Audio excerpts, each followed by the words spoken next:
পাবনার সুজানগরে নিজামুদ্দিন আসগর আলী ডিগ্রি কলেজের অধ্যক্ষ আলমগীর হোসেনকে স্থানীয় বিএনপি সন্ত্রাসী বাহিনী কর্তৃক মারধর ও লাঞ্ছিত করার প্রতিবাদে বিক্ষোভ মিছিল ও প্রতিবাদ সমাবেশ করেছে প্রতিষ্ঠানটির শিক্ষক শিক্ষার্থী ও উপজেলা বিএনপির নেতৃবৃন্দ।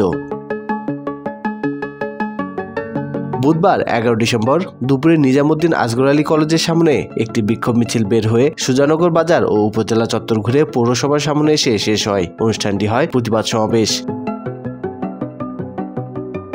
সমাবেশে বক্তব্য দেন উপজেলা বিএনপির আহ্বায়ক এবিএম তৌফিক আহমেদ আলহাজ, সদস্য সচিব শেখ আব্দুর রউফ, পৌর বিএনপির আহ্বায়ক কামরুল হুদা কামাল বিশ্বাস, সদস্য সচিব জসিম বিশ্বাস, সিনিয়র যুগ্ম আহ্বায়ক আব্দুল সালাম মোল্লা সহ কলেজের শিক্ষকবৃন্দ।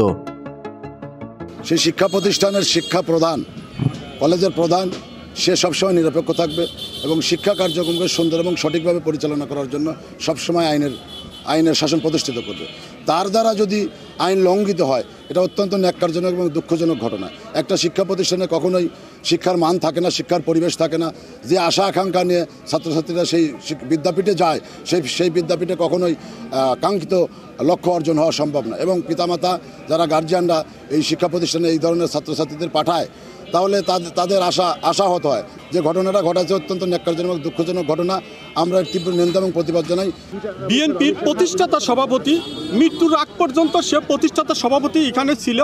তারই ভাতিজা, তারই বড় ভাইয়ের ছেলে শহীদুর রহমান এই কলেজের সভাপতি।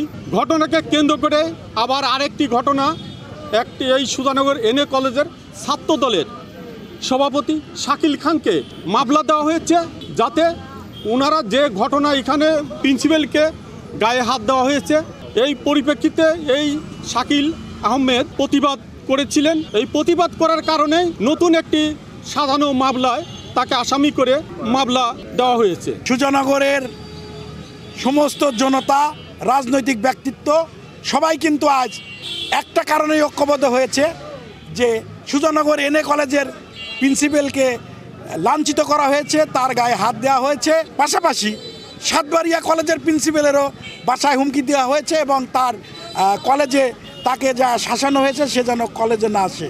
শিক্ষা প্রতিষ্ঠান কি কারো বাবার? শিক্ষা প্রতিষ্ঠান জনগণের, ছাত্রদের। যে ঘটনাটা ঘটেছে নিঃসন্দেহে একটা নিন্দনীয় এবং ধিক্কারজনক ঘটনা। আজকে এনএ কলেজে যে ঘটনাটা ঘটিয়েছে, তথাকথিত একটি নেতৃত্বের ছায়াতলে এই সকল দুষ্কৃতিকারীদের ঘটানোর কারণে আমি আইনগতভাবে আইন শৃঙ্খলা বাহিনীর কাছে বিনয়ের সাথে বলতে চাই, অনতি বিলম্বে তাকে গ্রেপ্তার করে আইনের আওতায় আনা হোক। বক্তারা অবিলম্বে দোষীদের বিচারের আওতায় এনে কঠোর শাস্তির দাবি জানান। স্বাধীনতা বাংলা নিউজ ডেস্ক।